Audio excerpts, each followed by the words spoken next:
یوه ورځ به داسې شي خبر چې ګیلمان شهید دی پرېږده چې چیغې سورې وکړمه جانان شهید دی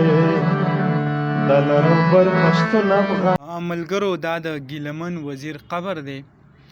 دا وخت که تاسو وګورئ یعنی خلک چې کم دی هغه هم راوتي دي او مختلف قسمه علاقو کې ورسره داسې اوازونه کوي د حکومت خلاف دي نه علاوه د پاک پوچ خلاف هم پکې څه کسان هغه چغې وایي خو زه به تاسو ته دا ووایم دا کم ګیلمن وزیر چې دی هغه چې وفات شوی دی دا کوم واقع چې ورسره مخې ته راغل د نو په دې کې د ادارو داسې سلاس یا داسې څه کارکردګي نشته چې موږ د هغه نسبت سره ووایو چې دا د ادارو د وجې هغه وجلی شوی دی یعنی عامه کومه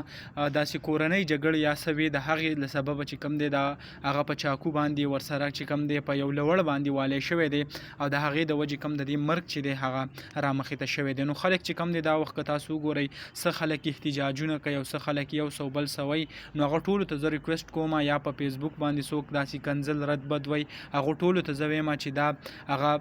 د کورنۍ مسلو د وجې چې کوم دی هغه وفات شوی دی یعنی په دې کې د حکومت څه لاس یا څه نشته چې تاسو راپاسې حکومت او یا داسې په نورو خلکو پسې هغه خبرې کوئ نو تاسو سره مې دغه وړوکی شان خبر دغه شیر کاوه دا کوم قبر چې دی د هغې کوم ویډیو چې وه هغه مې در سره هم شیر کوله چې کوم د قبر هغه تیار شوی دی او سبا داسې ویلی کېږي چې په 4 بجې به د هغې جنازه وي دغه ویډیو و دغه معلوماتو تاسو سره هم شریک کړه انشاءالله بل ویډیو کې بیا لاویږو الله حافظ